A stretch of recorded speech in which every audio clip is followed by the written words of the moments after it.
Assalamualaikum warahmatullahi wabarakatuh. Selamat datang di channel saya. Di sini saya akan menceritakan kisah tentang kejadian horor yang terjadi di kamar kos. Mau tahu kisah lengkapnya? Simak dan tonton videonya sampai habis. Dan jangan lupa untuk subscribe, like, dan share. Terima kasih. Lulus SMA, aku merantau ke kota ini untuk melanjutkan pendidikan kuliah.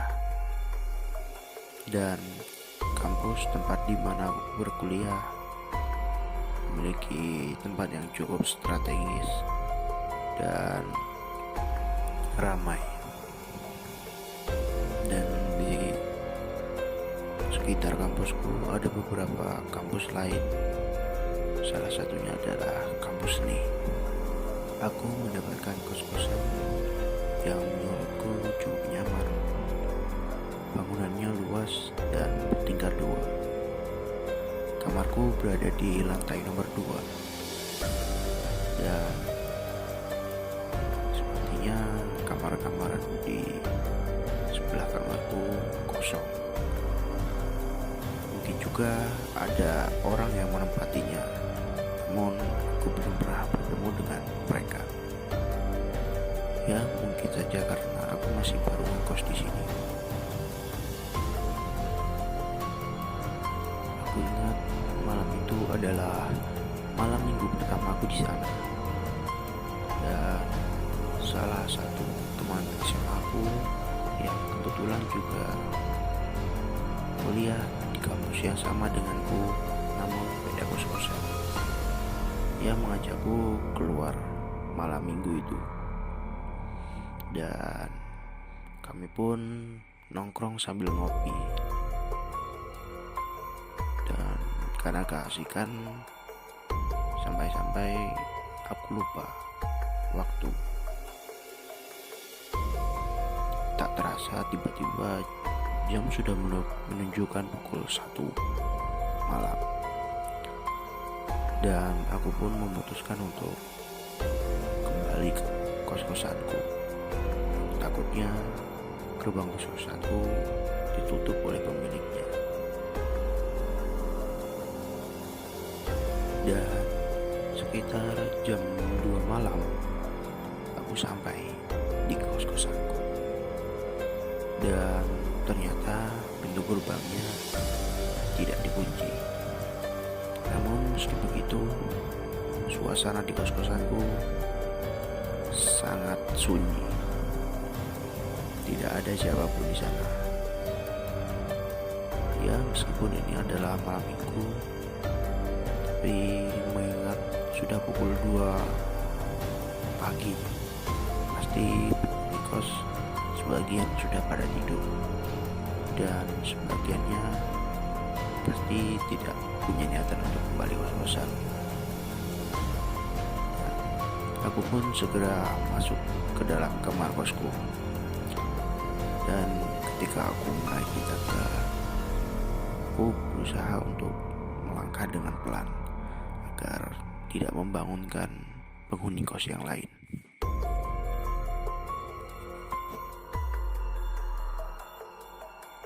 Sesampainya di kamar, aku pun segera mengganti baju dan berniat untuk segera tidur.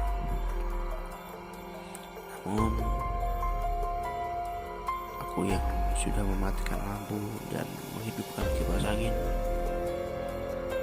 belum bisa tidur. Dan akhirnya aku pun hanya bermain HP. Dan beberapa saat setelah itu, aku tiba-tiba mendengar suara, yang mana suara itu berasal dari kamar di sebelahku, kamar paling pojok.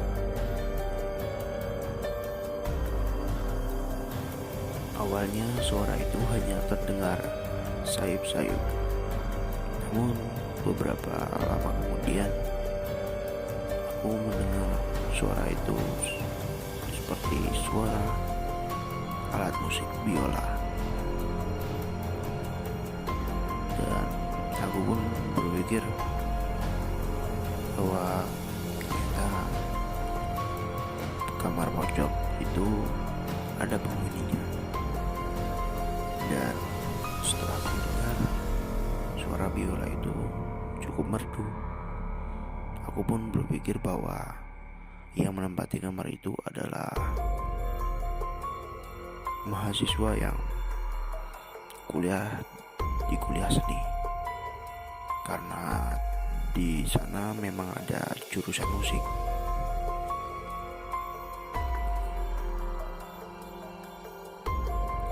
Tapi mengapa dia bermain biola pukul 3 pagi? Aku pun berusaha untuk positive thinking. Mungkin saja besok dia ada ujian biola atau apalah semacamnya. Tunggu dulu, besok kan hari Minggu. Mungkin saja besok dia ada konser atau pentas atau apalah itu. Aku tetap berusaha untuk positive thinking. Lalu pula jika dipikir-pikir suaranya sangat enak, lumayan agar bisa membuat aku cepat tertidur.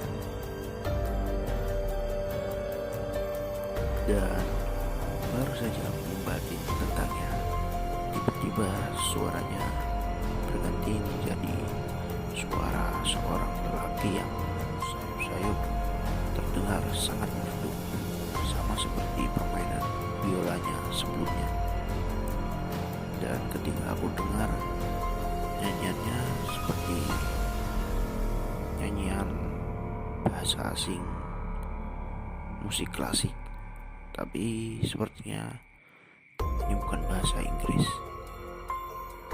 Aku pun berpikir bahwa penghuni kos di sebelahku adalah mahasiswa musik yang sangat berbakat.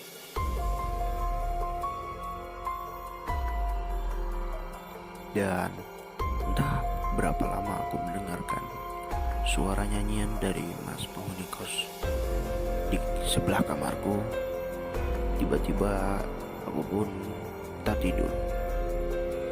Dan ketika aku terbangun, aku melihat jam sudah jam 10. Aku pun bergegas untuk mandi. Aku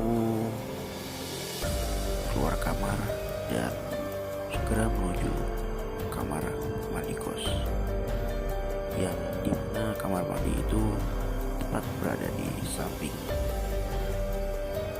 kamar kos yang pojok, yaitu kamar milik mas yang semalam konser. Dan ketika aku lewat, aku melihat pintunya masih tertutup rapat. Aku pikir masnya masih tidur, atau mungkin dia sudah pergi sejak dari tadi.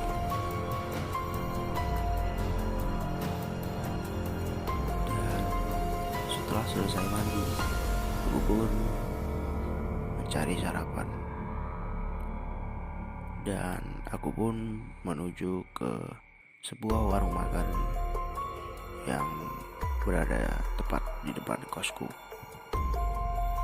Di sana tidak ada siapapun, hanya ada seorang laki-laki yang juga sedang sarapan.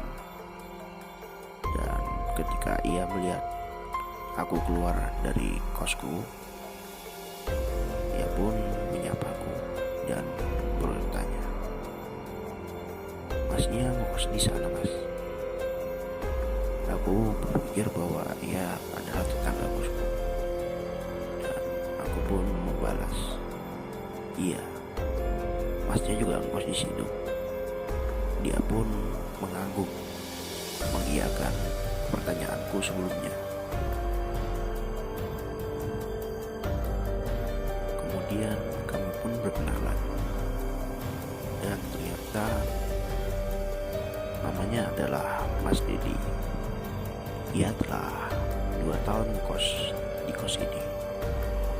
Dan setelah kami sarapan, kami pun berjalan menuju kos kami. Mas Dedi pun bertanya kepadaku, di kamar mana? Aku menunjuk ke kamar kosku yang berada di lantai 2. Dan Mas Dedi menunjukkan kamar kosnya yang berada di lantai 1, tepatnya di dekat tempat parkir. Dan aku pun teringat tentang Mas mahasiswa musik yang ngekos tepat di sebelah kamarku. Dan aku pun bertanya kepada Mas Dedi tentang Mas tersebut, karena selama seminggu aku ngekos di sini, aku tidak pernah sekalipun bertemu dengan Mas mahasiswa musik tersebut.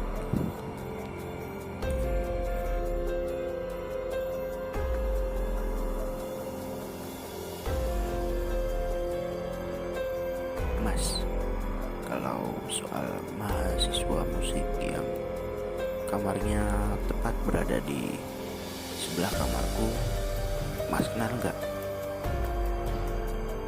Mendengar pertanyaanku, Mas Dedi pun kaget. Hah? Mahasiswa musik? Iya Mas, yang kamarnya di sebelah kamarku, kamar pojok itu.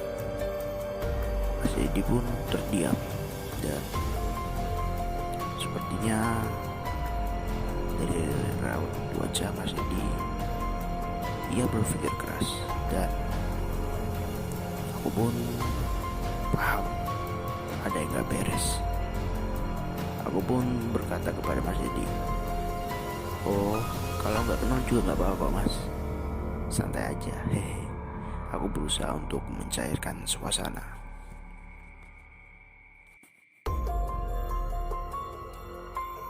Dan bagian yang bikin bulu kuduku merinding adalah ketika Mas Dedi mengajakku duduk di sebuah kursi panjang di depan kos.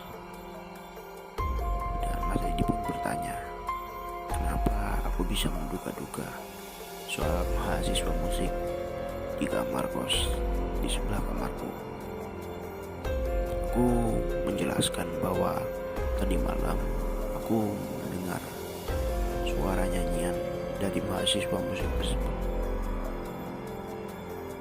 Mas Dedi yang mendengarkan ceritaku hanya mengangguk-angguk dan sesekali menghela nafas panjang.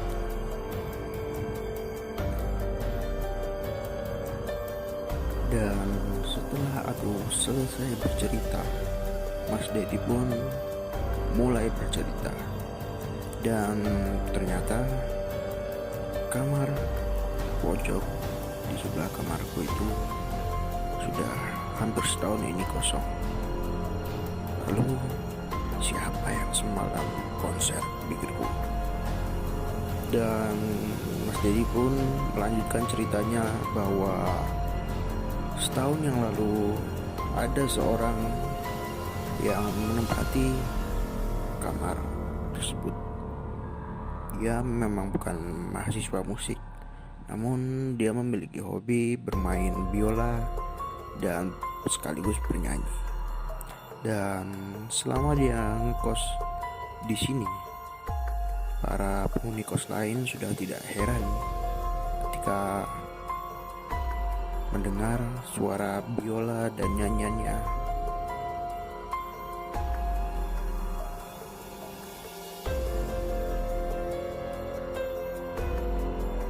Nah, sewaktu liburan panjang, mahasiswa tersebut pulang kampung. Dan kabarnya ketika berada di dalam perjalanan, mahasiswa tersebut mengalami kecelakaan motor yang mana mengakibatkan ia meninggal dunia. Lalu meskipun barang-barang milik mahasiswa tersebut sudah dibereskan dan dibawa pulang oleh keluarga dari mahasiswa tersebut, namun Kadang suara biola dan suara nyanyian masih sering terdengar dari kamar kos tersebut.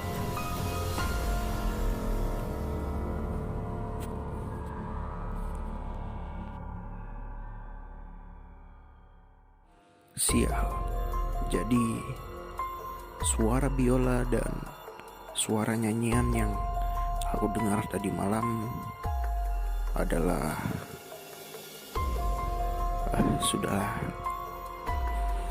Dan setelah itu Kak Dedi pun berpesan kepadaku untuk tidak perlu takut. Dan Kak Dedi menyarankan agar aku selalu permisi terlebih dahulu ketika melewati kamar tersebut. Setelah itu kami pun kembali ke kamar kami masing-masing.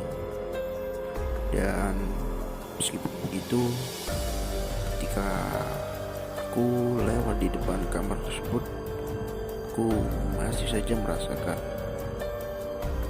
hawa yang menyeramkan. Dan aku sangat merinding.